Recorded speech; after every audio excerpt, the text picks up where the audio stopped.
All right, we are go for lunch. Good evening and welcome to the September 24th, 2025 meeting of the Henrietta Town Board. I'd like to call the meeting to order. Please call the roll. Councilmember Page, Here. Councilmember Belanca, Here. Councilmember Barley, Here. Councilmember Stafford, Supervisor Schultz. Here. There was talk that Mr. Stafford was going to try to be online virtually. Did he make it? I do not see anyone online at this time, but we'll keep an eye out for him. Okay, thank you.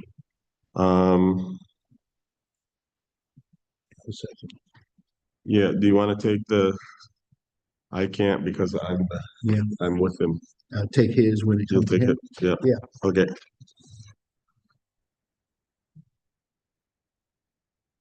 Okay, we'll begin the meeting with a silent prayer followed by a pledge of allegiance to the flag.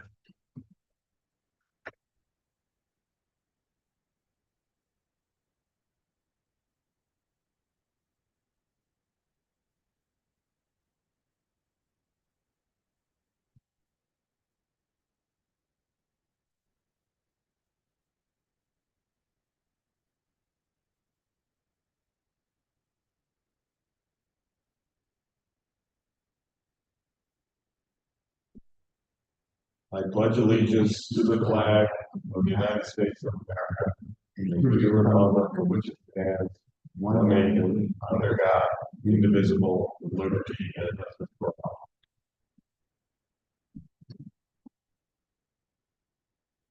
Can I get a motion to approve minutes? Mr. Supervisor and fellow board members, I make a motion to approve minutes of the preceding meetings from September 4th, 2025, which was a regular meeting, and September 10th, 2025 special meeting. Second. Any discussions? Hearing and seeing none, please call the roll. Councilmember Page, Aye. Councilmember Belanca, Aye. Councilmember Barley, Aye. Supervisor Schultz. Aye. And you motioned both of them together, right, Joe? Yes. Okay, just making sure. Okay, go ahead, Rob. Supervisor Schultz and fellow board members, I have resolution 16-312, 2025. Whereas the town of Henrietta has a large deaf and hard of hearing population in town, thanks primarily to the presence of the National Technical Institute for the Deaf located at the Rochester Institute of Technology. And whereas there's a vibrant and active deaf culture in this nation, and especially in the greater Rochester region, along with organizations that advocate on behalf of the deaf and hard of hearing individuals, and whereas the town has advanced on behalf of the deaf and hard of hearing, including adding sign language interpreting to its town board meetings, providing support for the deaf elders around Rochester, dear that organization, as well as offering incentive zoning benefits to apartment complex developers willing to P-wire the buildings with support for emergency strobes, doorbells that flash, or contact a cell phone number and other amenities needed for the deaf and hard of hearing. And whereas the Rochester Deaf Awareness Week organization holds biennial Awareness Week events to challenge negative stereotypes, increase awareness to diverse experience of those with varying levels of hearing loss, and celebrate the achievements of deaf individuals. Therefore, be resolved that the Henrietta Town Board wishes to officially recognize September 19th through September 26th as Deaf Awareness Week in Rochester and in the town of Henrietta. Second. So this week is going on right now. Unfortunately, the Rochester Deaf Awareness Week, I didn't get a notice ahead of time. Well, let me rephrase. I didn't get a notice before the last town board meeting, or else we would have done this resolution back then. But now that we know which week that they're planning, we'll try to keep on top of this for future celebrations. So the deaf elders around Rochester have organized in. They meet at our senior center And they do a lot of work with regards to, again, housing issues, and other issues facing, the deaf and hard of hearing. Especially those who are, profoundly deaf. But you know, there's also people who become deaf as they age. So, it's not just those who might have been dealing with deafness or hard of hearing all their life. Great group of people, very avid. They were at the recent, announcement. There was a press hearing at the senior center, and they were all there, and very much appreciate all they do as far as as well as the Rochester Deaf Awareness Week. I'll note that the chair of our the chair of our diversity committee was once the president or chair of the Rochester Deaf Awareness Week organization. So, thank you to all the individuals and what you bring to Henrietta. Very much appreciated. Any other comments? Coming up to the microphone. Supervisor Town Board, Tony Kemmer, and I just wanted to thank my God for the opportunity in my life to have been able to run a fast food restaurant with the entire deaf staff with a drive-through. It's very exciting. That's awesome. Thank you. Thank you. Thank you. That's great. The other thing I'll note, at that press conference, I challenged the county, specifically the county civil service. One of the things that's always driven me bonkers with regards to civil service, there's a lot of things, but one of them in particular, when we're looking for, they're called office clerks. It's the person at the front line, you know, at the counters. We're not allowed to specify that we're looking for people with fluency in sign language. If we're lucky enough, they're reachable. But if they're not in the top 3, we can't say, you know what, the person 5th on the list is fluent in sign language. We'd like to hire that person. We can't do that. We can do that if we wanted to for Spanish. Not that that's all that useful in Henrietta, since that's like the 5th most common language after English. Sign language would be really helpful. And unfortunately, there's no way within civil service to specify that. So I would love to see that changed. I don't know whether that has to change at the state level or at the county level, but I'd love to see that change. So I'll again get that out there, and we'll keep advocating for that. I will just note that things at civil service move slowly. So we'll see what we can do. Maybe contact your county legislators in case it is something that the county can do. Hearing and seeing no further comments, please call the roll. Councilmember Page, Aye. Councilmember Belanca, Aye. Councilmember Barley, Aye. Supervisor Schultz. Aye. I will just note that we have a certificate. Unfortunately, my staffer's not here, so when he returns, I'll have him sign it, and then we'll get it to the president of the Rochester Deaf Awareness Week. So, all right, Rick. Mr. Supervisor and fellow board members, I have resolution number 16-313, 2025. Whereas Michael and Jan Tousley have donated $230 for a tree to be planted at Breeze Park in memory of John Hurabek.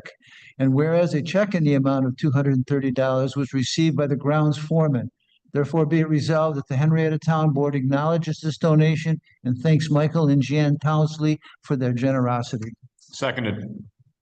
So I'd like to thank them for thinking of planting a tree at a park. It's a great way to memorialize someone, and it benefits the community as a whole. So very, very appreciative of their donation, and you know, glad it's in memory of I don't know if it's a friend or family, if anyone knows, but very much appreciative of it. Any other comments? Hearing and seeing none, please call the roll. Councilmember Page, Aye. Councilmember Belanca, Aye. Councilmember Barley, Aye. Supervisor Schultz. Aye. Next up, we have public hearing for special use permit application number 2025-024, Richard Senzi and Larry Scalone, 1329 Brighton Henrietta Town Line Road, to have outdoor parking, including unplated, unregistered Alliance Fleet vehicles, trailers, backhoes, and various equipment. You guys could talk about your presentation. Just read our first letter that we got. I'm Richard Senzi, my partner Larry Scalone. We're the owners of 1329 Brighton Henrietta Town Line Road, parcel 263-200-14819-2-1, which is approximately 2.5 acres of land. Our intent with the town's approval is for a special use permit to use a section of the property, approximately 180 by 130 feet, for storing vehicles for Alliance Fleet until needed. Our property is adjacent to 1331 Brighton Henrietta Town Line Road, which is an auto service center, and we also own that property. Also adjacent to us on the east side is a construction yard. To the west of us is Unicel, a plow and dump body yard. And to the rear of our property are railroad tracks. We have plenty of green space, trees, as shown on the map. Parking area is approximately 270 feet back from the road. Parking area is barely seen with the auto shop in front and a berm on the west side entrance. And if there's any questions? Yeah, so I'll just note that the applicants did come to speak to the town, met with town staff as well as myself. And we went over, some of the concerns, especially we had the Gary Goodrich, who's the chair of the Historic Site Committee there, since this is a designated historic property. For those who don't know, this was once the site of Blue Spruce Farms, which, contrary to its name, was not an actual farm, but where they sold Christmas trees. But one of the things that made it historic is there was an old railroad siding. He had an old locomotive steam engine pulled off. He built kind of a barn around it, and then they separated the tracks from the main line. And that engine was there for years. A lot of schools would take kids there. They would pull that steam engine out, show it, and so that plays a big part in the historic nature of this property. And so one of the things that we were asking from a historic preservation standpoint was that shed could use some tender loving care, shall we say. There's portions of it that probably need some boards replaced, and that have it, fixed up. And we've had some discussions about ideas. There was some ideas as could they somehow do a silhouette of a steam engine or whatever. Again, they're going to try something to do something to fix it up, but that's one of the things we talked about.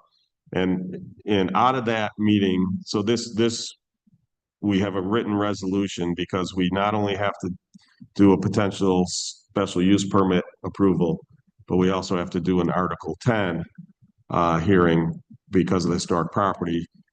We did get a letter from the Historic Site Committee in support, as long as some of these actions we've talked about are taken. So I'm going to read the conditions of the resolution that we're going to potentially put forward, just so everybody's aware of what we're talking about with respect to this property. And we'll go from there. The reason I put both the Article 10 and the SUP approval together is I don't want to approve one without the other. They're kind of really tied to each other. So it's one resolution with multiple resolve clauses. But here's would be the conditions this would be subject to. That the applicant restores and maintains the historic former locomotive barn located on the property and at appropriate signage identifying the former Blue Spruce farm that long occupied this location.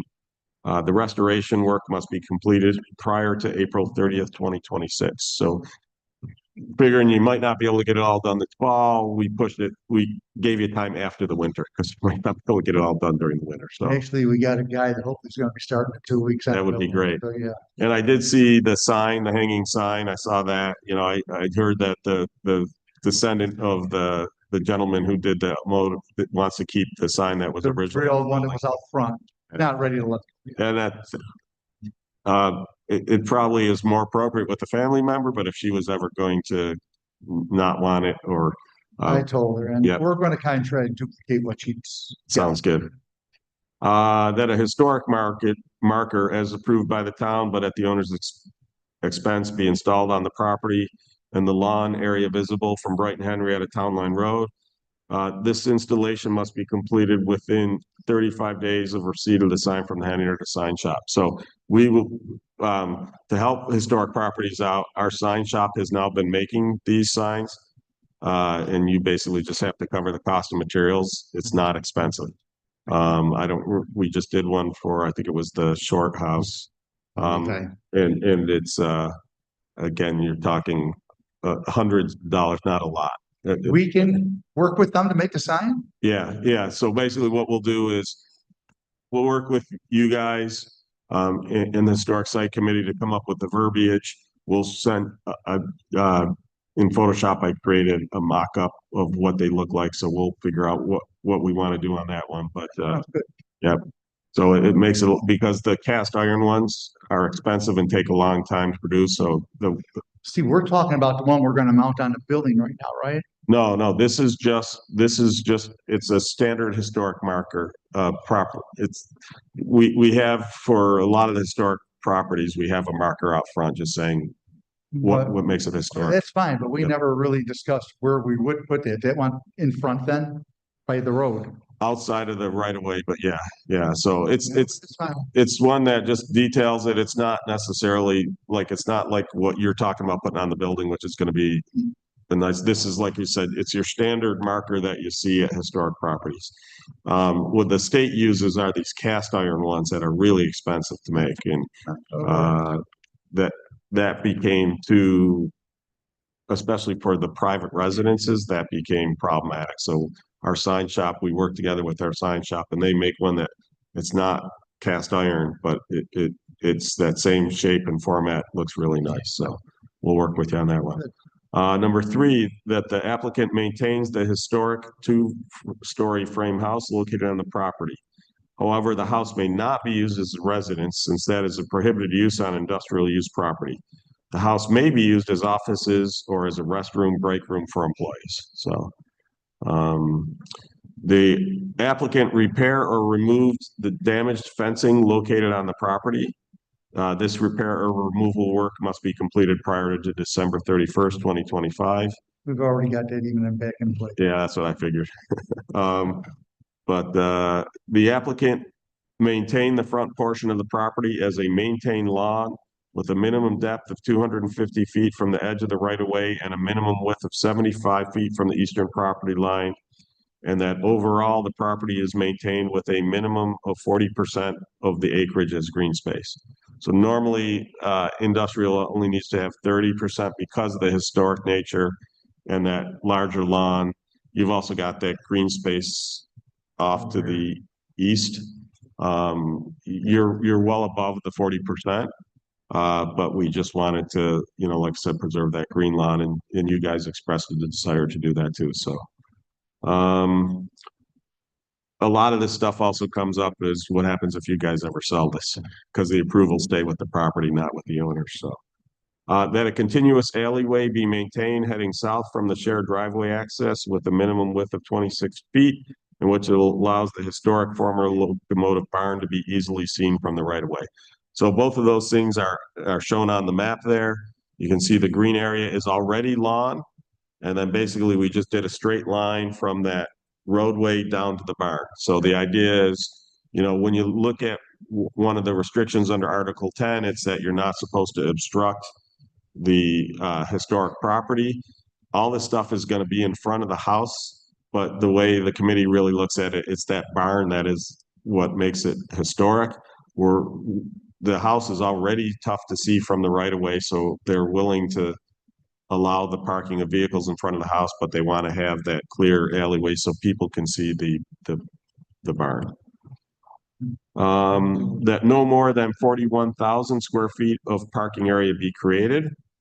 This parking area may be asphalt, concrete, stone, gravel, or millings. It also notes that the non-pavement surfaces are allowed due to the allowance for historic property. So if this was not a historic property, you'd actually have to pave that parking lot. One of the things we created is, there's an additional cost to maintaining historic properties. And so one of the things we take, unfortunately, the New York State tax law doesn't allow us to give a tax break for people who maintain historic properties. We looked for other ways to help them with their costs. And one of the things we did with regards to that was allow for stone driveways, especially because if you think about it, for a lot of the homes that are historic due to their nature of having been around, especially like the ones in the West Hamlet, which were around before the automobile, that's how all the driveways were back then. They weren't paved. That's how the roads were, for that matter. So, because I just bring that up just in case you have a tenant says, why are you maintaining the historic property? That's why it does get some benefits too. So, the large tree to the east of the house and parking area be preserved and not damaged by the installation of parking surface or vehicle fluid runoff. Care should be taken by the property owner and contractors on the site to ensure this tree is not damaged. So it's a really big old tree. You're talking about that big poplar that's as wide as from me to you. Yeah. Well, if it don't fall down, it'll be there. Yeah, exactly. I mean, at some point it's going to die of natural causes. Yeah. We just don't want it Yeah. accelerated because, by excavating near its roots or spilling oil and gas on it. That no vehicles are parked outside the parking area and especially not parked on grass or green space. That the vehicle parking is limited to A, new fleet vehicles, B, construction vehicles related to the business operations. I know you guys have vehicles there. And C, employee or customer parking. The following vehicles are expressly prohibited: junk vehicles, recreation vehicles or trailers, boats or semis and or tractor trailers. Boats. We got a couple of boats. You do have a couple boats. Okay, we'll have to have some discussions by the board. That's over on the side of the building. Right. Whose boats are you storing them for other people or are they? Well, one's one of our workers and we're going to be having one there ourselves. Okay, we'll have to have a And of discussion course, on that. the That no more than 100 fleet or construction vehicles be parked on the property at any one time, and no more than 105 vehicles total. That's including employee or customer parking. So we actually did a map, and you can, the way we looked at it, you can get 25, the depth from front to back. So this shows it. It's 25 vehicles front to back. We know with the fleet vehicles, they pack them in. So you can get 3 rows on the left side of that open space and 1 row on the right. There's 5 at the end. I would not make those 5 at the end the customer employee parking. I put the customer employee parking up front. But again, parking fleet vehicles there to get that extra 5 is fine by us. Yeah. Okay. And that's it. So the only question we've got with regards to these prohibitions is boats, and we'll have to have that discussion. So before we get into the boat discussions, any discussions on any of the other, do you see any issues? Things, we're not going to be renting out to people to come and stay for the season. No, that's personal.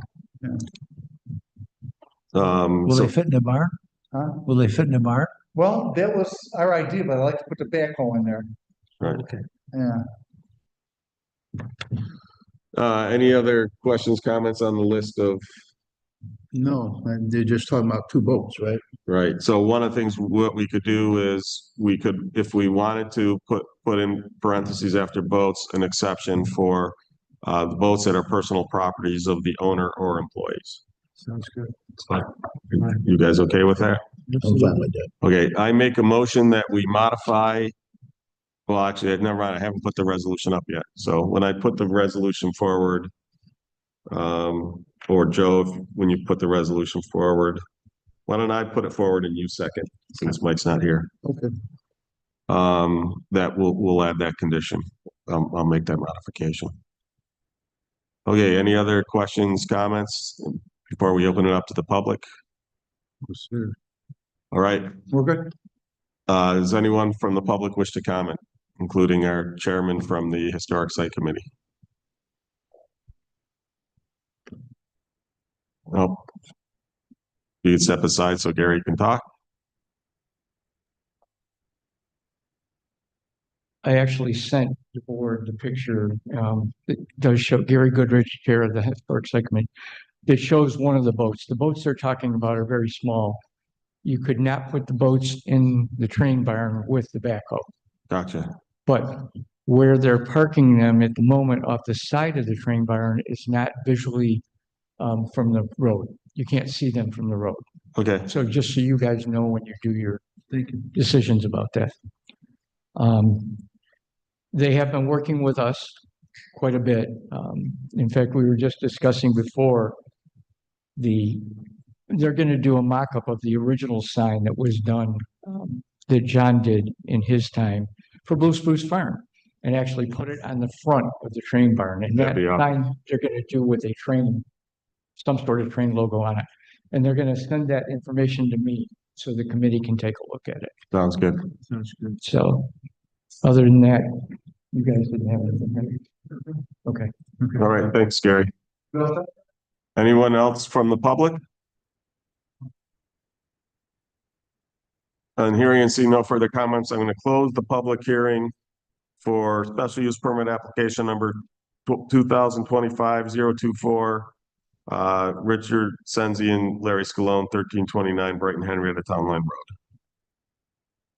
Fellow board members, I have resolution 16-314, 2025 to approve the special use permit, including approval under Article 10 for vehicle storage on the historic property at 1329 Brighton Henrietta Town Line Road.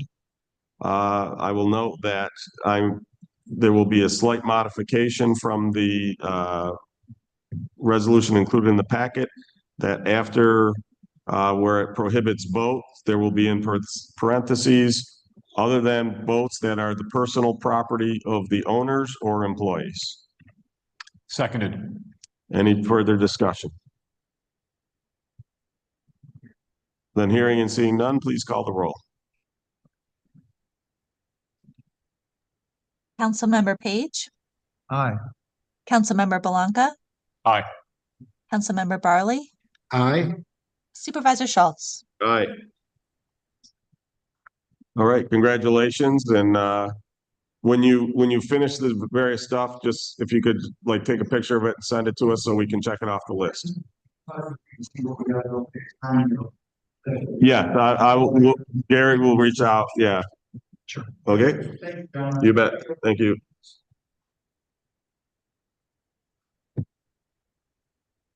Just recording what I said.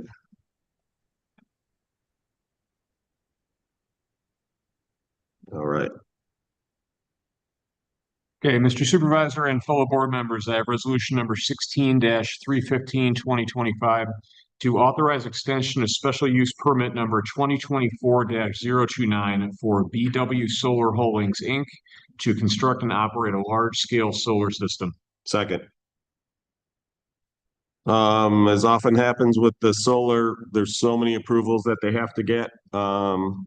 They often can't get it all done in the year, so they've applied for an extension of special use permit, but this project is still moving forward. Any questions, comments? I will just note there's two projects going on in Tobin Road, a smaller one on the north side. This is a larger one on the south side. This particular farm extends far south from Tobin Road. And I don't think you'll be able to see the panels anywhere from Tobin Road. And hearing and seeing no further comments, please call the roll. Councilmember Page, Aye. Councilmember Belanca, Aye. Councilmember Barley, Aye. Supervisor Schultz. Aye. Fellow board members, I have resolution 16-316-2025 to authorize the purchase of an attenuator for the highway department. Second. So for those who don't know what an attenuator is, it's a crash attenuator. It sits on the back of a truck, folds down, and provides absorption so that if we're doing work on one of the state routes like Jefferson, West Henrietta Road, East Henrietta Road, Lehigh, portions of Lehigh and Erie Station. If someone's not paying attention and drives into the back of our vehicle, it should reduce that crash enough so that the people are able to walk away, as well as protect our employees.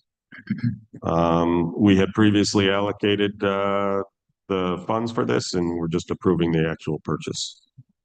Any other questions? Hearing and seeing none, please call the roll. Councilmember Page, Aye. Councilmember Belanca, Aye. Councilmember Barley, Aye. Supervisor Schultz. Aye. Fellow board members, I have resolution 16-317-2025 to approve and or ratify the following agreements. Second. Any questions or comments? Hearing and seeing none, please call the roll. Councilmember Page, Aye. Councilmember Belanca, Aye. Councilmember Barley, Aye. Supervisor Schultz. Aye. Mr. Supervisor and fellow board members, I have resolution number 16-318-2025 to authorize bills payable and any associated contracts or agreements from September 12th, 2025 through today, September 24th, 2025. Seconded. I'll just note that 335,000 of that total is from the highway fund, and that is for paving projects in town. So our crews have been very busy repairing and paving roads, as well as maintaining them. We do a lot of maintenance ahead of them to try so that we don't end up with the large potholes that you sometimes see on state roads. Any questions, comments? Hearing and seeing none, please call the roll. I'm just going to note that Councilmember Stafford did just join us virtually, not to surprise you if he should respond. Great. Councilmember Page, Aye. Councilmember Belanca, Aye. Councilmember Barley, Aye. Councilmember Stafford, Unmute. Give a thumbs up. Supervisor Schultz. Aye. Mr. Supervisor and fellow board members, I have resolution number 16-319-2025 to approve a pilot agreement with Tobin Henrietta Solar LLC, Green Spark Solar. Second. Mike, are you able to? Can you hear me now? We can. Yes, we can. Okay. Okay. Yeah, I had some trouble. I had some trouble connecting to the hotel internet, so No problem. All right. Thanks for joining. thank you. Hopefully you got your stuff open because you're at the next resolution after this one. Can Otherwise, I'll take it, but it's up to you. take it for now. I just got Okay. on, so let me. Understood. Oops, where did you go? So this is, as I mentioned, there's the other second Tobin Road. This is technically the first one. We're to the point where we have a pilot agreement. I will note that the pilot agreement is actually still missing the parcel ID. They basically just finished the subdivision, and it has not been assigned a parcel ID yet. That will get assigned sometime later this week or early next week. So whereas we can approve this in form and function, I will not be signing it until obviously afterwards that parcel ID has been signed. And so we have in here, there's a further resolved that we authorize the town attorney to review any changes that might be necessitated. If there is a material change, then he would let us know and it would come back to the town board. But if it's a non-material change, like adding the parcel ID number, then it won't have to come back to town board. So any questions, comments on this agreement? I will note that we basically provide the template pilot and for these solar projects, one of the things some people have asked why there's a pilot agreement, because to be perfectly blunt, with the amount of sunlight that hits the panels in Rochester as opposed to, let's say, Phoenix, without that reduced taxes, they would not be financially viable, especially since they also pay proceeds to the property owner, which in Henrietta, that's a farmer. So one of the things we did with our large scale solar code is it's on working farms, and it's a mean up to 25% of their acreage. It's a means for these farms to get additional income, because in today's agriculture business, small farms can't compete. And so we've had at least 3 farms now that would otherwise have closed down if they didn't have this additional income. So it's a way to keep our farms going, keep our farmers active. And so one of the things I'll also note is that while that pilot is there, there is a agricultural easement on the property, meaning they can't use it for anything other than farming. So it not only helps the farm survive, it also protects the farmland from subsequent development. So it's a win-win all around. But that's why we have the pilot there. The school district is good with it. The county's good with it. One of the things I'll note, and this is why this one was delayed 3 weeks, the folks always try to pull out the thing where they want to be able to file a certiorari action for the dispute of the proper assessment of the value. And our issue is we, the town, have to pay all the legal fees. It doesn't affect the town taxes. It doesn't affect the school taxes. It doesn't affect the county taxes, because those are dictated by the pilot. The only taxes it affects are special districts, which in this case pretty much means the fire district. We've held firm on that. We basically tell them, if you want the pilot, you can't file certiorari actions because it costs us a lot of money to defend those. So we held firm. They said, okay, we'd like to do this project. So they got rid of their objection to that. So That's great. we had a question from the audience, if you could come up.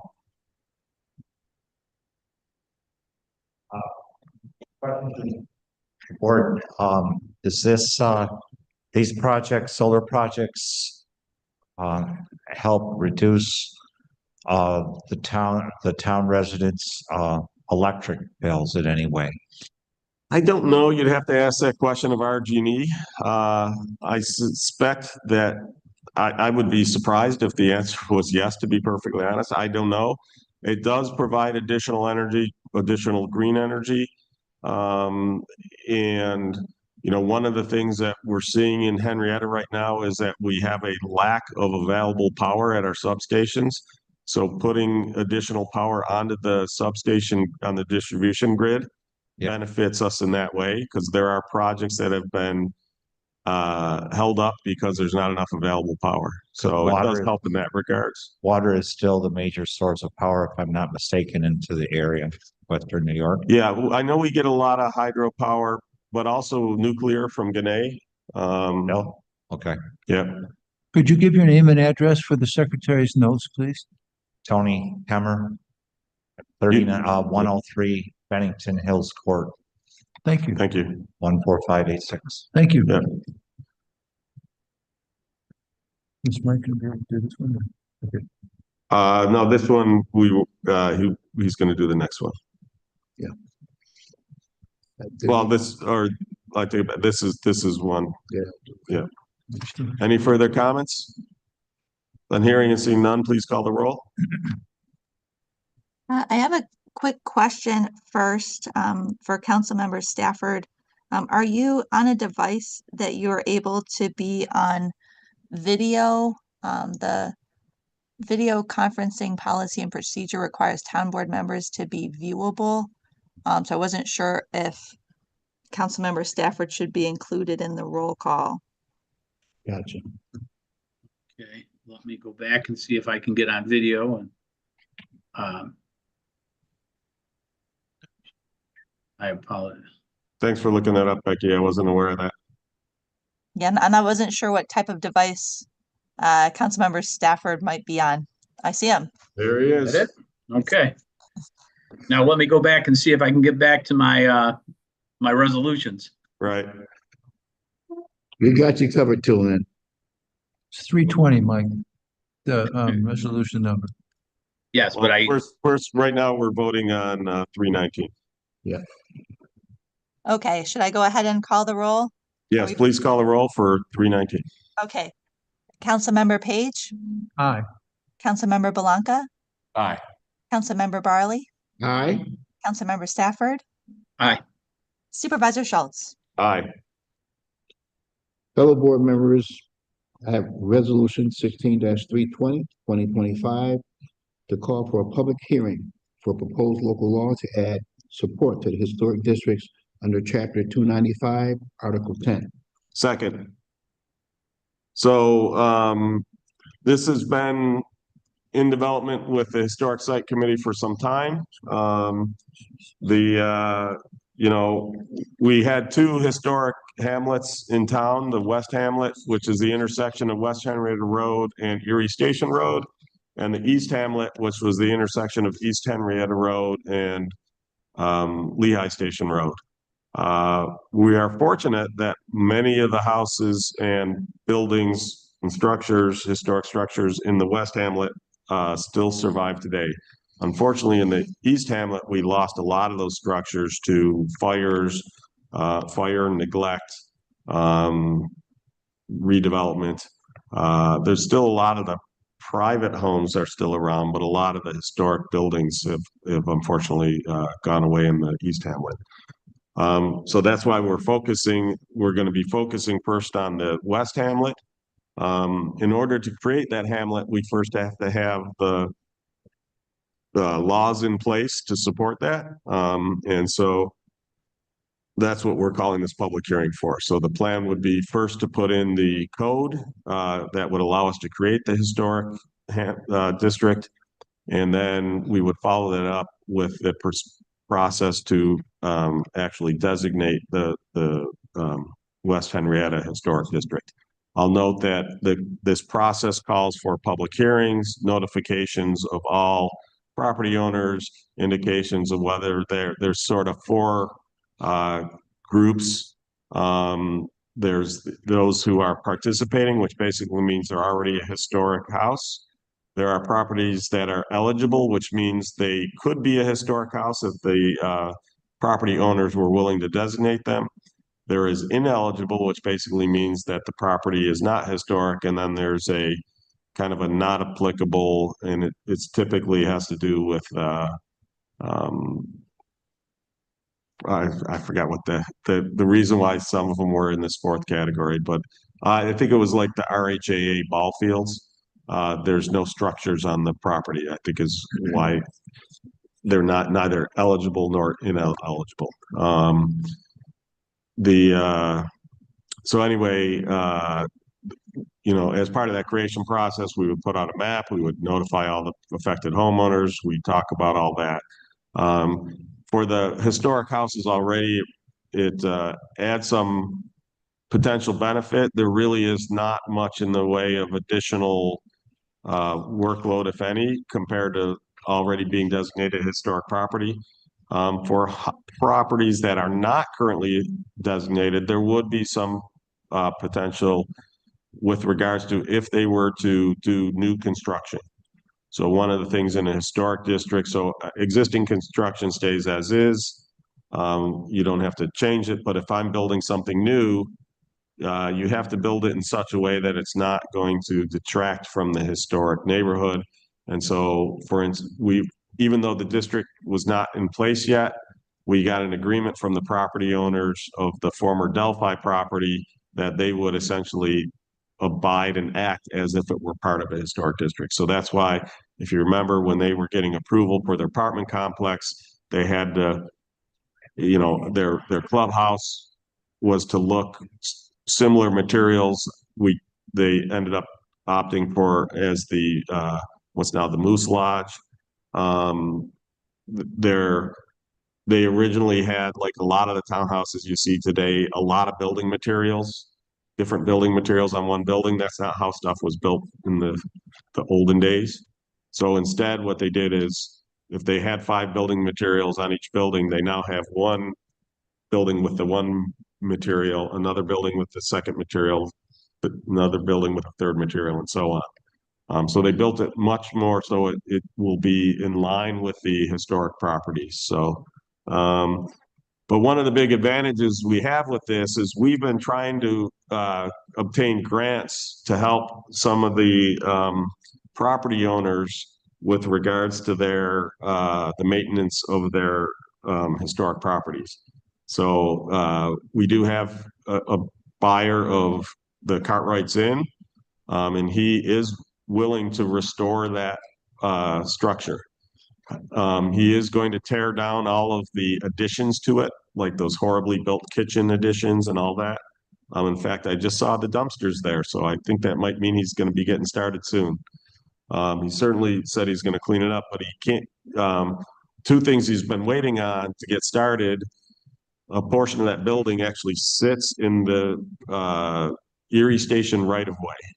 Now, it's not because they built the building in the wrong place. It's because when they created the right-of-way, they mistakenly created it around the building. Of course, the New York State DOT can't say, oops, our mistake, and exclude it. We had to go through this long process that I started last August, as in 13 months ago. We're nearing completion. And of course, they can't just give that little sliver of property to the property owners. They have to give it to the county. The county has to cede it to the town. The town can then cede it to the property owner. So it's insane how much red tape's around this stuff, but we're getting close. And the reason that's important is for them to do that work, they're going to need a loan.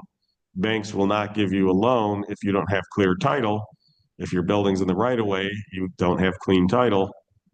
So that's why 2 of the previous sales fell through, because those sales were funded by banks and the banks wouldn't give them the loan. This particular one, what he did smartly is the southern parcel, which doesn't have those issues. He asked them to put he was buying them both, but he said, put the bulk of the value in the southern parcel and put the minimum amount in the northern parcel. He paid the northern parcel in cash and got the loan to purchase the southern parcel. So smart maneuver by this individual. So very excited about that. But we also have, if you've seen Ken's Pizza Corner, you're starting to see the lime leach out of the mortar, and that's some expensive work to resolve that. So we've been going after grants. The problem is they all have secondary characteristics, not just that it's a historic property, that it's in a qualified census tract, which basically means that more than 50% of the residents in that census tract are below the area median income. That's not the case there. That it's a environmentally distressed area, not the case.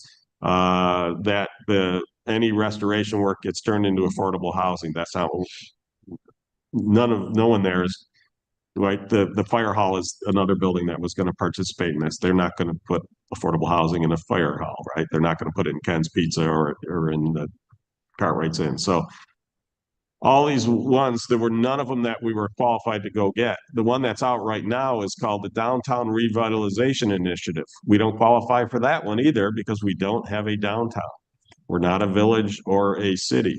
However, there has been talk that they will allow a town to do that for a historic district. So hopefully, if we can get this done in time, we'll be able to go after the Downtown Revitalization Initiative to get funding to help these folks restore their buildings. If we don't get it done this cycle, that DRI comes out every year. So we would just go after it next year. So that's the impetus behind getting this done for me. For Gary, he's been pushing for this for I don't know how many years now. Unfortunately, it's just other stuff is kind of always seemed to move in front of it in the queue. but we did get this done and out the door. So a huge thanks to Gary and his work. Thanks to Dan for putting together the local law, and everybody who's worked on this. So I saw we had a question coming up. You just have to say your name this time because they've already got the. Tony Kemmer. And so with that having been said, has anyone done a study on what the population is in Henrietta, current population, and how far that is from city status by the state standards? Yeah, we wouldn't be city status. There, we would be the next level of town, I believe that is. I think, I'm not positive, but estimates are that next year will be above the 50,000 population mark.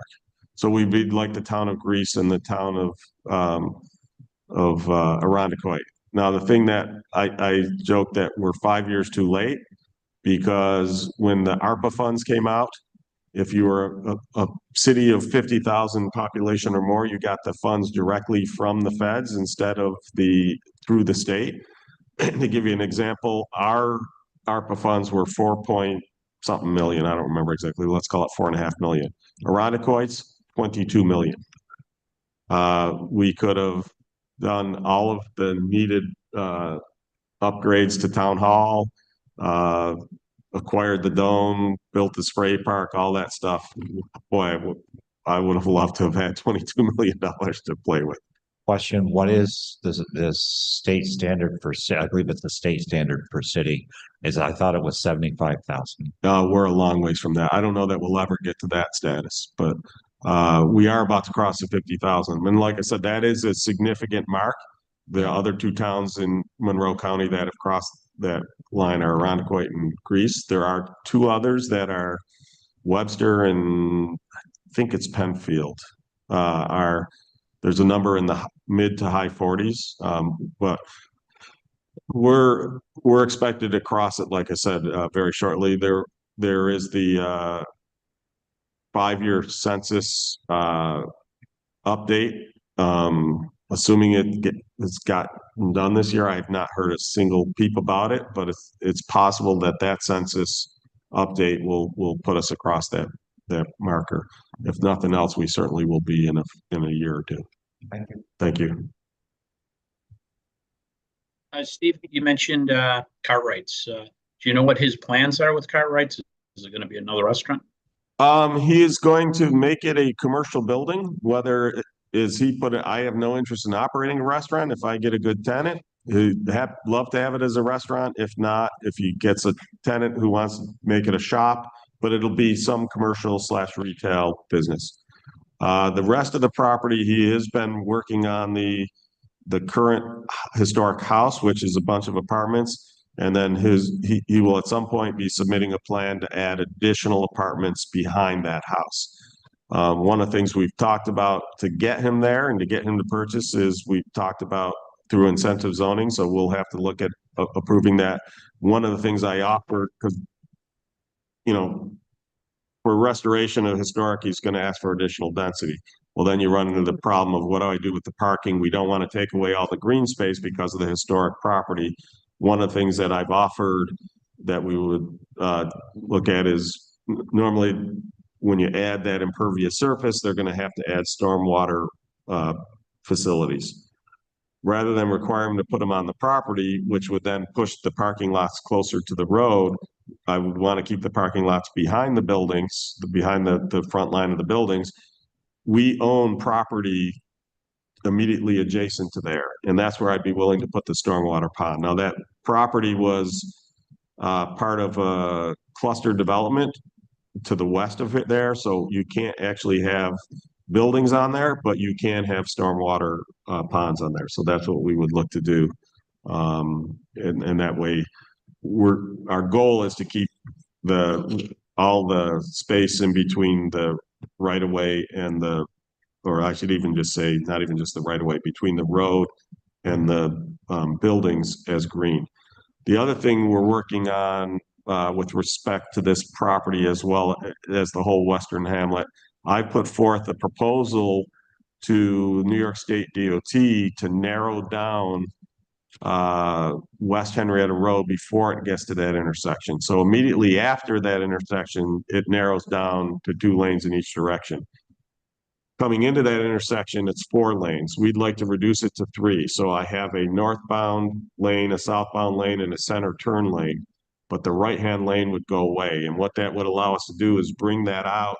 It would move all the vehicles further away from both Ken's Pizza Corner and the former Cartwright's Inn. It would allow us to put sidewalks there. It would also allow the stop line for Erie Station Road to be forward of the front of Ken's Pizza Corner, so you could actually see traffic coming from your left before you had to pull out in front, just in case there was somebody who was running the red light, for instance.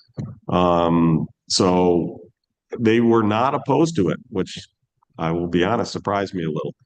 They liked the idea. They are definitely interested in exploring it down the road, so we're going to take a look at that at some point down the future. And then what we would do is, you know, we've got the historic park across the street. We would have crosswalks so you can get from the park essentially across both legs of the road to get over to the pizza corner if someone wanted to do that. It would also better connect the fire hall. Basically all 4 corners, it would connect really well. So hopefully they do ultimately approve that, because I think that would greatly help that intersection, make it a lot safer. Thank you. Yep. Any other questions, comments? So again, this is calling for a public hearing on the update to the local law. So hearing no further comments, please call the roll. Councilmember Page, Aye. Councilmember Blanca, Aye. Councilmember Barley, Aye. Councilmember Stafford, Aye. Supervisor Schultz. Aye.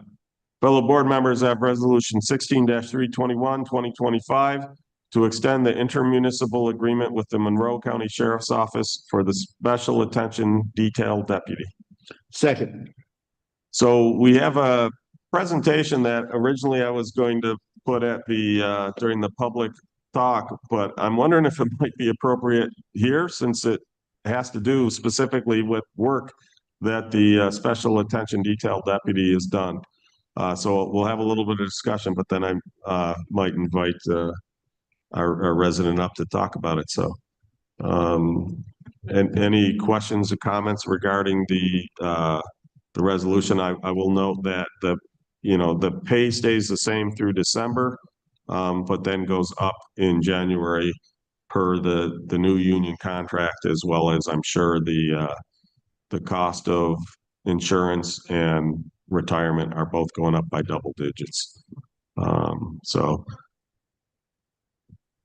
Steve, the only question I have on this is, are we able to designate what hours the deputy works, or is that just up to the sheriff's department themselves? that's typically up to the sheriff's department. If we're looking for some specific night coverage, we can talk to the sheriffs about that and put that as on our special attention detail list, saying this is what we would like to see.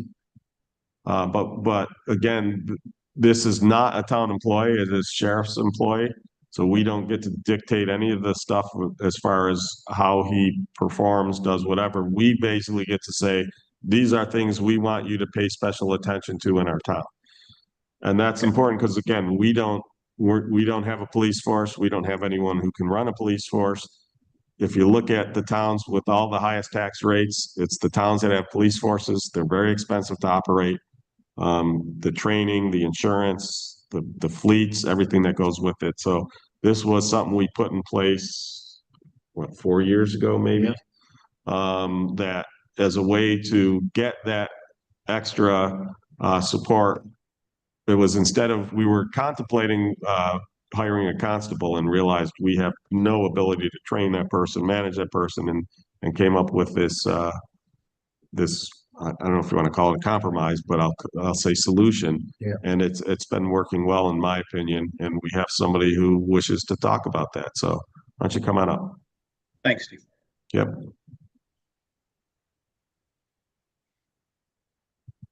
David Christensen from 1456 Calkins Road. And Steve, thank you and the board so much for having the ability to come forward. You know, a couple of weeks ago, I was sitting there, I was cutting my grass, and as a 10-wheel dump truck went by me, as I'm along the front by the shoulder, he just about blew me off my rider. Okay, he was doing an excess in my mind of over 60 miles an hour in a 35 zone. Calkins Road, where I live, up towards between Pinnacle and Tinker, okay, is a 35-mile-an-hour zone. And it has gotten to be just insane up there. Okay. Little bit of background. I have been working with Officer Valvasori. She is the communications officer for the sheriffs. She has brought this up to a new sergeant in the traffic, and it's actually showing people. I had a comment tonight from one of the board members. I'm seeing officers up there on the hill. Today, I saw an officer there, and he said, "You'd be happy. I pulled over 5 people going over 50 miles an hour." I haven't been there for more than a minute, and he said, "I got to go." This guy was 57 miles an hour coming down the hill in a 35 zone. I put it towards the board, so hopefully it's a public record of 2 days. The primary would be on the 11th of the month for about 65 minutes.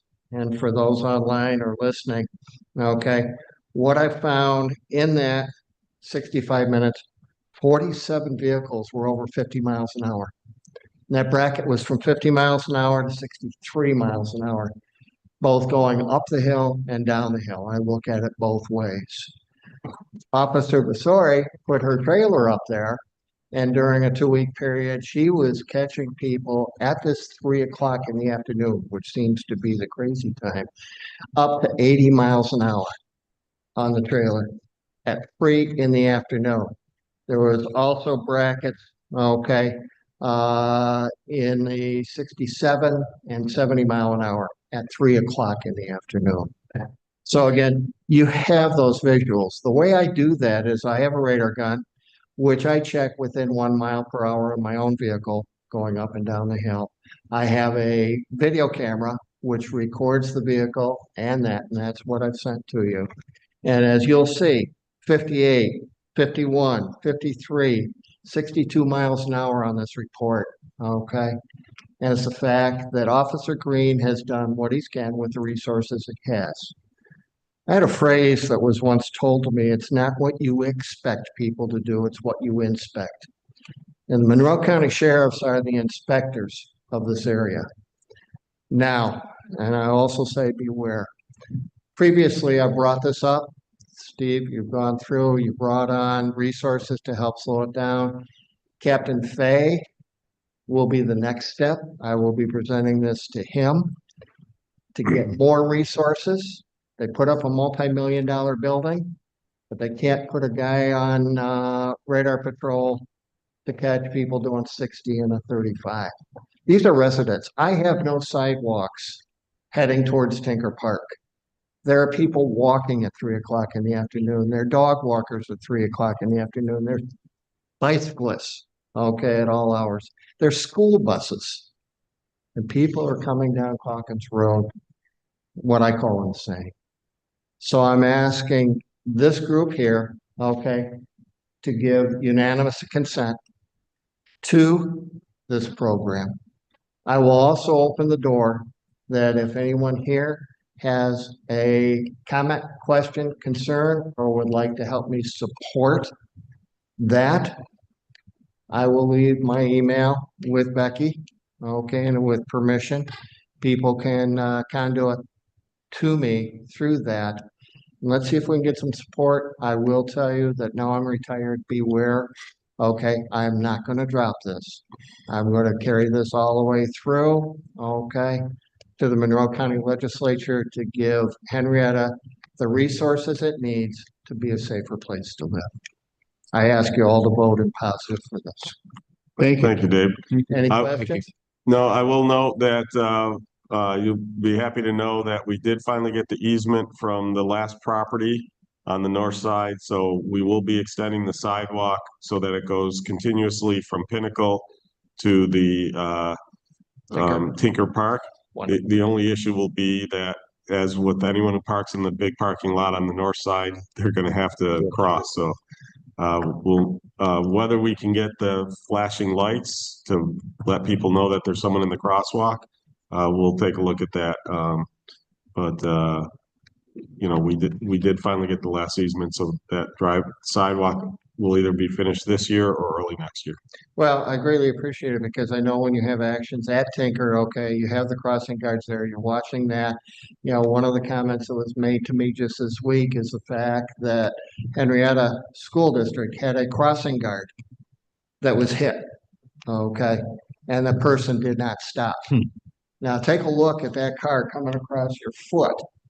1 foot farther over, we would have a much different. Yep. If you look at the vehicles coming down over that hill, half of them are over the white line. So you got somebody talking on their phone, talking to their person close to that white line, you're gonna have a disaster. And what I'm trying to do is be preventative so that doesn't happen.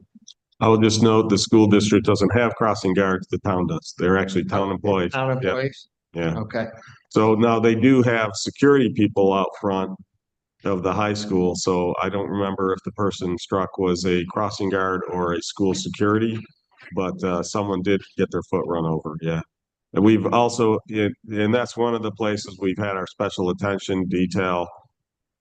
They shadow our crossing guards, especially on Lehigh Station Road, where, you know, they'll be out signaling and these people won't stop. And they'll swerve around the crossing guard, and God forbid there's ever a kid coming in the other direction. You know, thankfully that has not happened yet, but you know, it's been problematic. But Yeah, you need to inspect it, you know, and people just driving away after they hit somebody, that's a big. yeah. I thank thank you, and I look to have that path and we'll make progress in the next year. Thank you. Any other comments? Then hearing and seeing none, please call the roll. Councilmember Page, Aye. Councilmember Belanca, Aye. Councilmember Barley, Aye. Councilmember Stafford. Aye. Supervisor Schultz. Aye. Supervisor Schultz and fellow board members, I have resolution 16-322, 2025, to authorize the supervisor to sign the MS4 operator interim progress certification form for the first half of 2025. Second. So this is part of the DEC's new process, relatively new process. We have to do this twice a year. Any other questions, comments? I should mention that MS4, that's multiple separate storm sewer systems. So it's 4 S's where that term comes from. But it basically has to do with pollution discharge elimination and stormwater discharges. So any other questions? Hearing and seeing none, please call the roll. Councilmember Page, Aye. Councilmember Belanca, Aye. Councilmember Barley, Aye. Councilmember Stafford. Aye. Supervisor Schultz. Aye. Mr. Supervisor and fellow board members, I have resolution number 16-323, 2025, to authorize the supervisor to sign a boundary line agreement for 63 Fawn Ridge Road. Seconded. So basically, all this is saying, they're putting their fence little over 2 feet from the property line. They just want us to acknowledge it and not say that 2 feet is now our property because it's on our side of the fence. That's all this is. Gotcha. Any questions, comments? Hearing and seeing none, please call the roll. Councilmember Page, Aye. Councilmember Belanca, Aye. Councilmember Barley, Aye. Councilmember Stafford. Aye. Supervisor Schultz. Aye. Mr. Supervisor and fellow board members, I have resolution number 16-324, 2025, to authorize the purchase of a 2025 Chevrolet Silverado 3500 HD for the sewer department. Second. So I want to thank the garage for finding a good solution. The vehicle that we normally get was well out. They found a dealer willing to actually get us a slightly larger vehicle for the same price. And they even, this came in the day of our last special meeting. You can't add to the special meeting at the last minute like you can with regular meetings, even though the clerks don't like when I do it. But they were willing to hold that price and hold that vehicle on the lot, even though they had demand for it until we could pass this resolution. So I'm much appreciative of the Neuer Chevrolet, who's located in Albany. So, and thanks to the General Service Garage for their work in finding ways to save taxpayer money. Any other questions, comments? Great job. Please call the roll. Councilmember Page, Aye. Councilmember Belanca, Aye. Councilmember Barley, Aye. Councilmember Stafford. Aye. Supervisor Schultz. Aye. Mr. Supervisor and fellow board members, I have resolution 16-325, 2025 to declare items surplus materials from the Highway and Buildings and Grounds Maintenance Department be consigned to the Tetsworth Municipal Auction. Second. Any questions, comments? Hearing and seeing none, please call the roll. Councilmember Page, Aye. Councilmember Belanca, Aye. Councilmember Barley, Aye. Councilmember Stafford. Aye. I don't know if you heard that first one. I can see your mouth moving. Supervisor Schultz. Aye. Fellow board members, I have resolution 16-326, 2025 to declare items surplus materials from the Henrietta Public Library. Second. Any questions, comments? Hearing and seeing none, please call the roll. Councilmember Page, Aye. Councilmember Belanca, Aye. Councilmember Barley, Aye. Councilmember Stafford. Aye. Supervisor Schultz. Aye. Fellow board members, I have resolution 16-327, 2025 to authorize the supervisor to sign an agricultural lease agreement with Mark Green for property on Calkins Road. Second. So when the land was donated for Tinker, the land across the street both of them were donated as parkland, but that portion was specifically designated to remain in agricultural use and requested that the town work to find farmers to farm it. We go out to bid every year and, or not every year, but whenever the lease is up and find farmers who will farm that land. So we receive $45 per acre, but it's great that that area continues to be active farming. So thank you to the Aldridge family who made the donation of the land and structures that became Tinker Park. So very appreciative of them. Any other questions, comments? Yes, thank you for your donations. Hearing and seeing no further comments, please call the roll. Councilmember Page, Aye. Councilmember Belanca, Aye. Councilmember Barley, Aye. Councilmember Stafford. Aye. Supervisor Schultz. Aye. Mr. Supervisor and fellow board members, I have resolution number 16-328, 2025 to authorize the supervisor to sign an agricultural lease agreement with the Chase Farm Partnership for property on Martin Road. Seconded. So this is a similar situation. When we purchased the land that would become Martin Road Park, the plan was always for 2 phases. Phase 1 was on the north side and was built. Phase 2 has not happened yet. And as part of that agreement, since that was all once active farmland, that we would continue to try to farm that property or have somebody farm that property until such a time as it was turned into active farmland. And again, so when that lease is up, we go out to bid. And again, same thing, $45 an acre.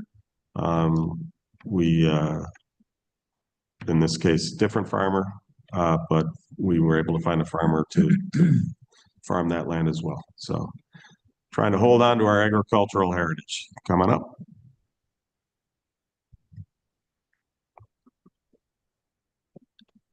Tony Cameron for the board. Would these properties be considered for the solar agreements as well or not?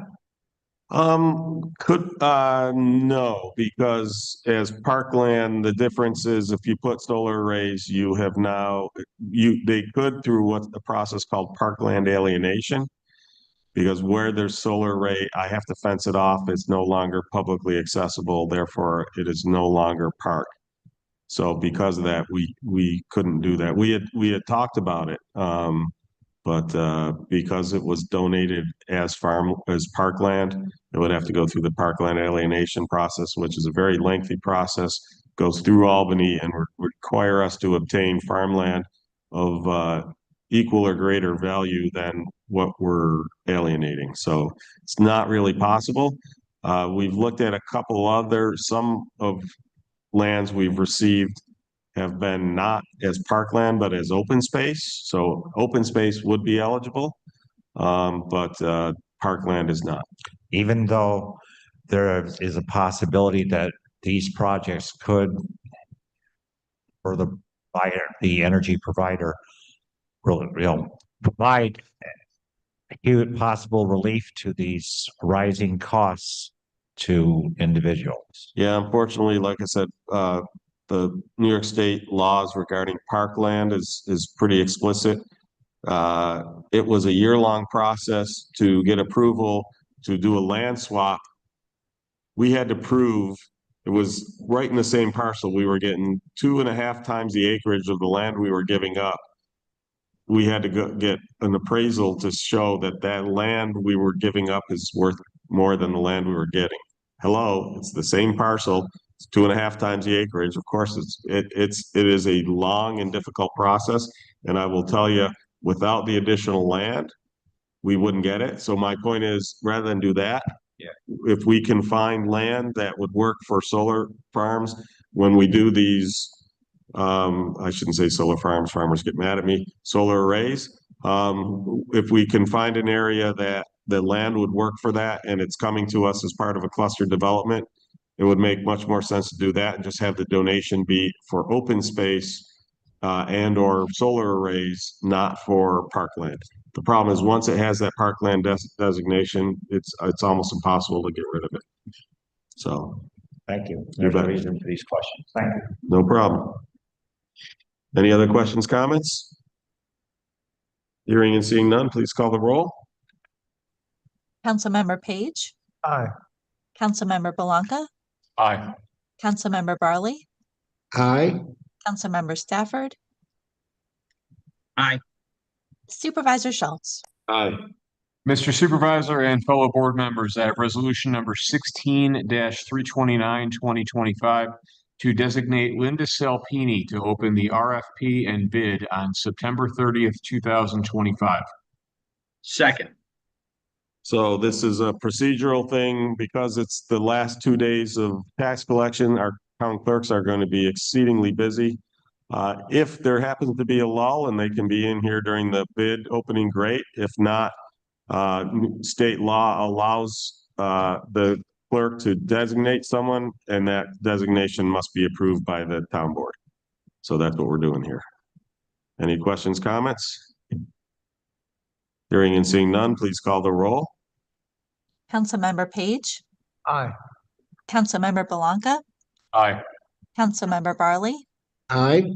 Councilmember Stafford, Aye. Supervisor Schultz. Aye. Mr. Supervisor and fellow board members, I have resolution 16-330, 2025. To authorize the supervisor to accept and sign the application for the Justice Court Assistance Program grant application. Second. So just as the name implies, we're going after a grant from the state for hardware and technological improvements to the court. Any questions, comments?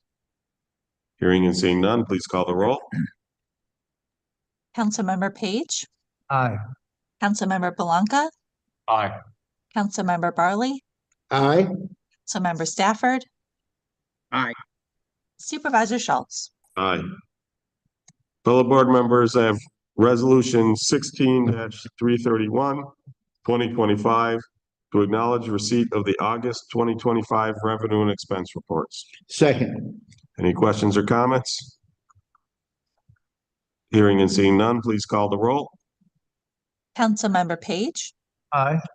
Councilmember Belanca, Aye. Councilmember Barley, Aye.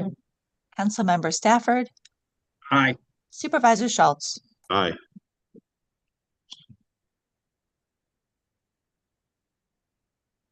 It's me now? Yep. Supervisor Schultz and fellow board members, I have resolution 16-332, 2025, to make the appropriate budget transfer and adjustments to the 2025 adopted budget. Second. Any questions or comments? Mine's done. Hearing and seeing none, please call the roll. Councilmember Page, Aye. Councilmember Belanca, Aye. Councilmember Barley, Aye. Councilmember Stafford. Aye. Supervisor Schultz. Aye. Mr. Supervisor and fellow board members, I have resolution number 16-333, 2025, to approve the Recreation Center 2026 wage scale, part-time and seasonal employees. Seconded. Any questions or comments? Hearing and seeing none, please call the roll. Councilmember Page, Aye. Councilmember Belanca, Aye. Councilmember Barley, Aye. Councilmember Stafford, Aye. Supervisor Schultz. Aye. Mr. Supervisor and fellow board members, I have resolution number 16-334, 2025, to hire personnel and make the attached changes. Second. Any questions or comments? Hearing and seeing none, please call the roll. Councilmember Page, Aye. Councilmember Belanca, Aye. Councilmember Barley, Aye. Councilmember Stafford, Aye. Supervisor Schultz. Aye. Before we go into committee or miscellaneous reports, I just want to bring up something that was raised by the engineer who's doing the work on the for the band shell. She heard from a number of steel contractors that they have a bunch of interest, but there's a number of contractors that don't know that they're going to be able to get the bid done in time. And they had requested whether we would consider pushing the date of bid opening out. That would push it past the special meeting. And basically, my thought is, the clerks have a list of all the people who have requested it. We could perhaps send a list out, just polling. I would put them on the BCC so no one sees the other individuals, but basically ask them if they need additional time in order to complete their quote. And if there's a significant number of those, that perhaps we should consider it.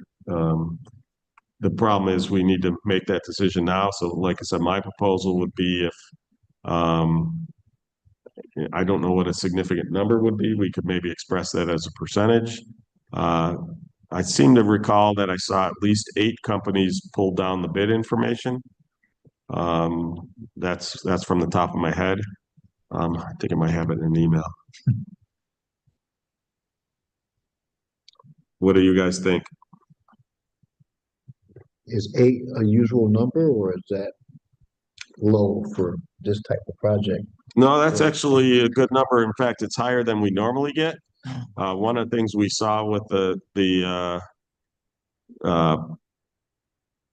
dog shelter, I think that construction is down right now. So companies who would normally not bid on a project as small as what we've put forth are bidding on them. We had, I think in total, about 24 contractors bidding on the dog shelter. I think part of the problem is, as we saw, the cost of construction is so high that a lot of people are not going forward with their projects. In fact, we'll be having that discussion in a moment. We're getting, we had expected 4 steel companies to bid. We've got, like I said, about double that right now. Now, what I don't know is how many of them are going to have their bid in time. And so, like, one of the things we would hate to do, I see it as, if we got 7 of the 8, great. If we got 2 of the 8, I'd have a problem with that, right? Because now the other potential lower bids, we lost out on them, and therefore it's costing more taxpayer dollars. So I think, like I said, I don't know what we want to pick as a threshold, but it seems to me if I guess I would say if I have less than 3 bidders who are going to respond, or if I'm gonna, or 3 or less, I should say, or more than 50% of the potential respondents need more time, that we would push the date back. Then you have to go back and advertise it. No. We don't have to. We would update the bid specifications. It's all in there.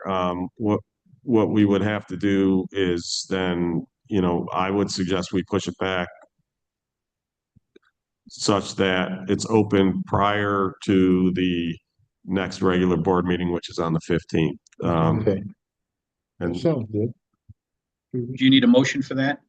I will in a minute. I just want to get into the discussion as to what people think before because I've got to put together I'm going to figure out. 3 weeks from this. So the 13th is a holiday, so I would probably look at Friday the 10th might be when we want to do bid open. What do you guys think? I don't have a problem with that. We're fine with that. Sounds good. Okay. Save a lot of money. Right. Becky, in terms of advertising for that, I assume we would just basically put out, well, I guess let me ask that question. Do we need to advertise for the bid opening since we don't have a quorum of board members present? And since we're doing the opening at the regular town board meeting, we don't need to advertise for that either. Is that correct? I'm not sure if I followed. So the idea, what we would do is, we're talking about extending the period to receive bids for the steel structure for the fan shell. To the 10th, the October 10th. Pushing it back to October 10th. I was thinking that we had to advertise, but I'm not sure that we do. We have to send out the notice. We have to update the bids, would have to update the bid specifications on the website, and we would have to send out a notice to all those who responded. But I don't think we actually have to advertise in the paper, other than perhaps we must. I would probably put a revised note with that information in there, because we do put the deadline in the legal notice that we post. So we probably put a revised one out just in case, as you said, if there are people who didn't respond because of that timeline. Sure. We want to officially notify people that we've changed it. So I guess let me ask this question. Do we want to just extend it based off of the feedback, or do we want to do the poll and then change it if we're not getting good response? What do people think? We were trying to do it a little, coming up and talk, Greg. We were trying to do it a little earlier because our goal is to try to get that in the ground and erected before the snow flies. We're quickly running out of time, but go ahead, Craig. Yeah, thank you. Good evening, members of the board. Craig Eckert, Deputy Supervisor for the town of Henrietta. I didn't get a chance to share this with you, but I received a phone call as well from Kevin Javen, a good friend of mine. We've done the other projects in town. He was calling on behalf of another member who was trying to put in a bid for this. He suggested that the time was short to be able to respond that 1 week time frame. There was a point of clarification where he was asking again, he wanted clarification as to how much work was in this bid. I think there was some confusion into what the town's gonna do and what we're actually bidding. My clarification, I just resent him the introduction that was in the bid spec verbatim, so I didn't give him any additional information. I'm still gonna share that with the clerk, but I didn't give him additional information that we're holding back from somebody else. But I shared with him the introduction, and he was clear on what, at least via text, he was clear as to what he now needs to bid on. So that might be some of it as well. But if it's not gonna do too much, I'm hearing the same thing as pushing it back may be beneficial. Okay, Thank you. Chris, come on up. For the record, Chris Martin, Director of Engineering and Planning. Typically, if you want to extend the bid date from what's currently in the plans and specs, you can do that with an addendum. As part of the addendum, that's also published with Builders Exchange. So anybody that was looking to put out a bid, but we're a little afraid to, as long as they get the addendum or notify the Builders Exchange, that should be enough to extend the bid date. Do you think based off of the feedback that the clerks have gotten, that our engineer, Wendy has gotten, as well as some of our staff have gotten, that we should just do it and Yeah. not, okay. It just makes it simple and clean. Now that way, everybody's just got one date that they can go. You don't want to get some bids one day and then a couple days later, or a week later, get the north. You just want to do it as an addendum, Right. extend the bid date from Tuesday to, whatever date we decide to choose. Sounds good. So, Becky, do you have a time preference on the 10th? Well, first off, is the 10th good for you, or would you rather do it on a Thursday?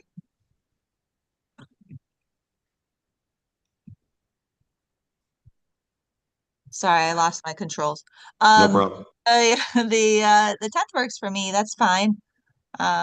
There's nothing on the main meeting room calendar that day apart from 3 o'clock. So You have a preference, 10 o'clock, 11 o'clock? It's typically the times we do it. for me, are you asking me or the board? I'm asking you. The Oh, board doesn't come here, so you're the that's one who true. has to The do bid the work. Just the bid opening. Yeah. Let's just stick with 10 o'clock. That's the times that we've been 10 doing. a.m. Okay. So it's 10 at 10. It was meant to be. That's right. Yeah. All right. Okay, so fellow board members, I propose that we extend the timeline, the submission deadline for the receipt of bids for the bandshell steel package to Friday, October 10th at 10 a.m. Second. And then we'll do that immediately. We won't bother with doing the polling. We'll just make that change. We'll reissue the legal notice. We'll update it on our site, and we'll send out the notice to Builders Exchanges and addendum so that all contractors are notified, and that hopefully some of these who are questioning whether they're going to be able to get it done in time will have enough time to get their bids in and do their homework. So, all right. The other thing I'll note, then, we did receive, as I mentioned, roughly 24 responses to the 3 bid packages Our for Supervisor the. Schultz? Oh yeah, why don't I call the roll? Good, thanks, Becky. Before we get to a different topic. Yeah. What time is it? It's getting late. Who's doing all this talking? So I will note we had a resident raise his hand who's come up and asked multiple questions. So, well played, sir. Well played. Hearing no further comments, please call the roll. Councilmember Page, Aye. Councilmember Belanca, Aye. Councilmember Barley, Aye. Councilmember Stafford, Aye. Supervisor Schultz. Aye. So now I can go on to the other subject, which is, as I mentioned, we received about 24 responses total across the 3 packages for our municipal dog shelter. Fortunately, when you add them all up, it came to 1.363 million. When you add the work the town's doing, the cost to get the electrical hookup, we're looking at 1.5 million. We were budgeting $1 million. We have a grant for $500,000. So I've reached out to the Department of Agricultural and Markets to make sure we can reduce the scope in a manner such that we're still eligible for the $500,000 grant. We are not going to reject all bids at this point, but we are not going to accept any either. We have another 30 days or so before we have to make that determination. What we're talking about, I was working with the animal or the dog control officer. What we're going to propose is to eliminate the receiving bay. So this building had a bay where you could pull the vehicle in to unload the dogs, and that way you could close the garage door behind you and not have to worry about the dogs escaping. The problem with that adds a lot of square foot space. That adds HVAC to deal with vehicle exhaust. It adds a floor drain and oil separator to deal with any fluids leaving the vehicles. So we think we can get that between that reduction and a number of other things involved with that. We believe we can get that cost down to under $1 million, which would then allow us to be able to do this project. So the good news is when it's based off of, one of the things they point out, they don't want to see a major deviation from what you submitted because we were awarded the bid based on the strength of our response. Now, one of the things is when we did the original plans, the square footage was about 1520. After we finished the stuff with the architects, there were a couple changes that we had made, which make a lot of sense, and we're actually going to keep those ones in there. But it expanded the building. I think it was over 1,700 square feet. When I do that, roughly 25%, I think it's 27% reduction in space by removing the garage, we're actually right around what was originally proposed. So they can't ding us for shrinking it down to the size it was originally proposed. What we're going to suggest is if they talk about the receiving bay, that the idea that it has a means to control, to ensure the dog doesn't escape, what we're going to do instead, we're going to extend the roof line out about 5 feet so the vehicle can back under that. And we're going to have that inside a fenced-in area. So after the vehicle pulls in, they can close the fence. And that way, again, if the dog somehow jailbreaks as they're moving it from the van to the facility, the dog will not be able to get loose. So we're hoping that will pass mustered with the Department of Ag and Markets. It was going to reduce our number of kennels by 2, but we have a means by which to make it so we'll only reduce 1. We originally had all large dog kennels because that's mostly what we get. We're going to take one of those kennels so that it can be either 2 small dog kennels or 1 large dog kennel based off of a removable interior wall. So that'll get us back to 7 kennels. We're hoping that 7 versus 8 won't be considered a significant drop. So I will note that we're not the only town this is happening to. In fact, she said most towns have seen this, that construction costs have gotten so high, they've just not been able to afford to do it. So, we're trying to be cost conscious of our taxpayer money. We don't want to go out to loan. So we're trying to find out a way to get back within the budget that we're doing it. So we don't really have anything to vote on at this point. We are going to, again, go back to Ag and Markets. And then what we're going to do, what I've proposed that we'll do is if we get that approval, the architect has already offered to update the plans accordingly. I'm going to do the initial drawing since I'm the one who did the drawing for the grant application. I'm going to just modify that original grant application drawing to show what we're doing instead. If they approve it, the architect will update the drawings. EC4B will update the mechanicals. And then what we'll probably do is we'll bring in the winning bidders and talk to them. These are the revised plans.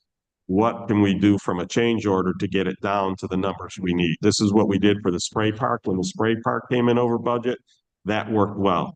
The good news is if the winning contractor isn't willing to move enough on the numbers, we can actually reject that bid, go to the secondary, because on all three packages, there was the winning bidder and then close behind second. So we do have a backup if one of the winning bidders is not willing to move. If none of them are willing to move enough, then we would just go back out to bid. But we're trying to do this without having to go out to bid because, again, we want to get this started before the year is out. The good news, in theory, we're supposed to have this stuff in place by December 31st. Ag and Markets didn't even award the grant until the spring. In fact, they still haven't sent us the contract. So even if we had the stuff, we're kind of in this limbo because we wouldn't be able to spend any of the money anyway. It was supposed to be here by now, but it's not. So one of the things that's good, they've already said that they're not going to ding us for not being compliant with the new codes for dog shelters, as long as we're making progress towards it. So they did say our other option was to basically surrender the award and reapply next year. And I'm like, there's no way we're doing that. We got $500,000 from the state. We're going to make it work. Because who knows if we'd be able to get it back. So just wanted to give everybody an update, and we'll be reaching out to the winning bidders to let them know that. But that's kind of where we sit. Again, we're always trying to be very conscious of our taxpayer monies. We don't want to spend what we don't have. So, or we technically have it. We don't want to dig into our fund balances to where we deplete. I will note that once again, we got a double A2 rating, which is a premier rating from credit ratings. And part of it is because we don't go into debt. We keep healthy fund balances. We are very proactive in our fiscal policies. So that's been something that this administration, with all the support of all this is now the fourth board I've served with, we've all been of one mind in that regards. Fiscally responsible. So, thank you. Yeah, and that's very important. It It is. is a great rating. Yeah. Great. All right. Committee reports. Joe, I'm gonna let you go first because I know you got a big one. I do, actually. I've got quite a bit here. Many of them actually fall after the date of our next meeting on October 15th. So what I do have here, the English Language Learners Welcome Night is happening on Tuesday, October 14th at 6:30 to 8 o'clock at Good Shepherd. There are some events that are coming up on the 18th of October at Tinker, the Autumn Artisan Market from 10 to 3, and a teen night Halloween party also on that date from 6:30 to 8:30. Make a Difference Day, November 1st this year at 9 a.m. to 12:30 p.m. And not too early to start planning, 50th Youth Hall of Fame celebration dinner. The date will be April 19th this year. It's a Sunday. It will be at the RIT Inn Conference Center at 5:30. There is some discussion right now, given that it's going to be the 50th one. There might be a little bit of a larger crowd than there has been in previous years. They're trying to work with RIT about what space might actually be available, as the room that we've been using has been pretty filled up in the past, but they've got some pretty ambitious plans, and it looks like an exciting night. Great. And others? I attended the CHS meeting, which was a lot of budget preparation, but we had a personal presentation in our workshop, so I will not go over that. That's it. Just had a couple of residents that had some, they wanted to thank the board for, one resident wanted to thank the board for taking over Good Shepherd and making all of the renovations and remodeling things that we did there. He said he was listening to our September meeting and heard about the Burger House and was kind of disappointed. It was kind of mold infested, and he was wondering were there any suggestions of tearing it down, getting rid of it. No, right now, I mean, it's not getting any worse. It's not getting any better. It's not a hazard.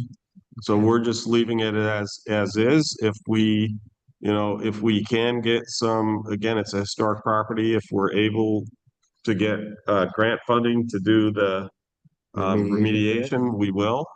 We prefer not to tear it down. But obviously we can't open it with this situation. Right. For those who aren't aware, the hose from the sump pump became disconnected. And so the sump pump was just constantly spraying water into the basement, putting a lot of moisture in the air. It created a mold situation. It's enough toxic mold that you can't go in there without breathing apparatus. And it would have to be stripped down, in the interior would have to be stripped down to the studs. So that's a large expense. Yeah. We were talking about using that for potential clubs, not club space, but community organization space. We actually have that included in the BRICS grant for the dome. So it would obviate the need for that building. We'd still prefer to restore it and figure out some use for it in the future if we can. But again, from a cost standpoint, the cost benefit analysis just doesn't make sense to spend that kind of money to restore the house. But especially since right now we can, for lack of a better way to put it, put the decision off to the future. So we've shut down the water to the building. There is still electricity on, so it will run the sump pump. So it's not getting any worse. We do occasionally check on it with someone in a breathing apparatus to make sure it's all still operating properly, but otherwise it's unfortunately just sitting there. Thanks for that answer. Yeah. That's great. Second resident who's a business owner on East Manor Road was wondering about the old Growmore Farm property. Thinks it's an eyesore. Wonder if there's any impending plans that might be going there after the state gets done using the land. Yeah, so I would agree with them. I was approached this morning about a potential use of that for commercial/retail. All the uses that they talked about are right within the proper zone. The one that potentially they might have interest that isn't allowed in that district is essentially mini storage. However, we as a board could look at that from a incentive zoning as part of that. The incentive to reuse and restore long vacant buildings, especially ones that are eyesores. They are looking to put together a proposal. They want to get the potential property locked down. Once they have a deal, it would be contingent upon approval from the town board, but they would come to us with a proposal. So good news is that someone does wish to develop that. So Okay, that is good news. we'll see what happens. All right, thanks. That's all I have. Do you have anything, Mike? Off until next meeting. I can just hold off till next meeting. Okay. All right. Do we have any additional items or comments from the public? Come on up.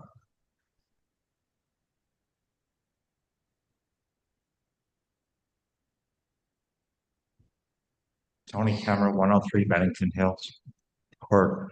I've spoken to Supervisor Secretary Maria left to make things brief. I've also emailed Mr. Barley. But it's basically, I wrote it down to make it brief for you, is currently notification is set to concern owners for tree removal, and I request the town board to tweak the zoning to include third-party ordering entities, that the law is flawed, and this law ultimately cost me my home because of lack of notification. Thank you. Yep. I did get your email. It doesn't have anything in it. I spoke to Marina. Okay. Yep. Yeah, so I did speak to her. We did take a look at that. I will note that prior to us adding that law, there was actually no means for a town to get someone to take down a dangerous tree. Right. We did add that, you know, the challenge we've got is we typically, from a code enforcement standpoint, that's largely between the town and that employee. And I realize there are impacts on the other neighboring properties, but you start to get into, it's a significant burden to have to keep all the neighboring, when you look at the number of stuff we have to do, including dangerous trees, there's a lot more of them than you might think. My question was, why did it wait until the last day that I went to collect my things to remove the tree? Who authorized that? And after my years of work, of effort, because of the danger that it proposed even before it was dead, that even after it died in 2020, August 2023, when it was struck by lightning, as well as my home and 33 Clooney lost their tree in their front yard because the strike was so humongous. And why, even after all that, and I understand there was a problem with wires there, and our neighbor refused to accept that, but their people came and removed it when the question was proposed to them, who authorized this? I was told, speak to the town. So now if I want to, I have to. There's no time to foil an action because I was told 90 days has passed as of in a week, and to file an action to correct it court-wise. And you know, this is just hurtful to other parties because it's just I was told by the town employee that a solution normally, not definitely, would be notification to the property owner who owned the tree 6 inches from the line, 80 foot tall and dead above the wires. But it doesn't include any other party, the neighboring entities. Right. And it's hurtful because that was the second factor in selling the house. Right. So I'm sorry that happened. I will just say that, you know, it's someone's not sovereign, but it's their personal property. It's their right. Property owners have rights, including under the United States Constitution. Right. No person shall be deprived of property without due process. So when someone fights the dangerous tree removal, it is a lengthy process. It involves court. So unfortunately, when people don't fight it, it can happen relatively quickly. There is a certain amount of time. If they decide not to do that, then we have to go to court. So there's a lot of time that takes for that to get resolved. And my request is only to change your law, the notification process to include the neighboring entities. We'll consider that. Thanks a lot, Tony. Thank you. Thank you. And again, sorry that you decided to sell the house. Right. Any other public comment? And hearing and seeing none, can I get a motion to adjourn? So moved. Second.